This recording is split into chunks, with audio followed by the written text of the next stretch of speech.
Hello and bah humbug. Welcome to episode 2 of the Kafta series. Last episode I showed you how to make the standard traditional kafta and kafta kebabs. This episode we're going to get a little creative and make an American style meatloaf with it. The first thing you'll need is some kafta. For a more detailed version of that recipe, click this video in the top right corner. But here's the rundown. Beef, onion, parsley, salt, pepper, allspice, cinnamon, sumac, and breadcrumbs. Now we'll take our kafta and add 2 eggs. Next, we'll add half a sleeve of saltines.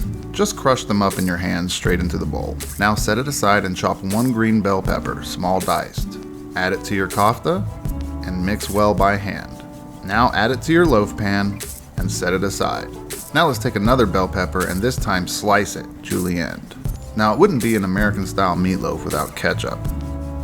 So we're going to cover the top of our loaf with it, and next we'll start lining up our bell peppers right on top. Don't be afraid to double stack them. Now pop it into the oven at 350 degrees for about an hour and a half. And it also wouldn't be meatloaf without some mashed potatoes. So let's make some while our meatloaf is cooking. First peel 4 potatoes, then wash them and cut them into thirds. Add them to a small pot, then fill the pot with cold water and a couple of pinches of salt. Starting potatoes in cold water ensures even cooking of the potatoes from inside out, resulting in a smoother, less gummy texture. While the potatoes are cooking, take a small saucepan and put it on low heat and add half a stick of butter. Now add a little bit of heavy cream. Once the cream starts to boil, cut off the heat, add some salt and some white pepper. If you don't have any white pepper, black pepper is fine. Set it aside and we'll come back to it later. Now let's go check on our potatoes. You want to be able to cut them with a knife without any resistance. And it looks like these are ready. We'll strain them in the sink and add them to the mixer.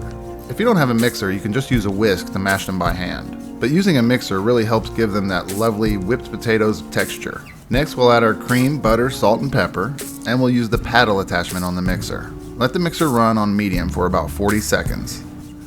Then cut it up to high for about 10 seconds. Your potatoes should be nice and creamy at this point. They should literally melt in your mouth. Okay, it's been an hour and a half. Let's pull out our meatloaf. Look at that.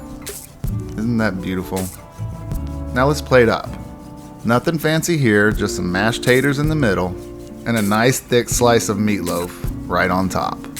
I'm telling you, this stuff was so delicious. But if I'm being completely honest, I still like traditional kafta better.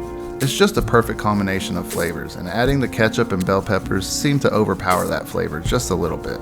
Don't get me wrong, it's still 10 times better than any meatloaf you get in a restaurant, but it's simply not better than kafta itself. In the next episode of this series, we'll be making kafta burgers. Be sure to check that out, or if you're watching from the future, here's a link in the top right corner right now. Also, if you'd like to support the channel, you can for as little as $1 a month on Patreon. Link in the description. Thanks for watching, everyone. Goodbye, good night, and as always, bah humbug.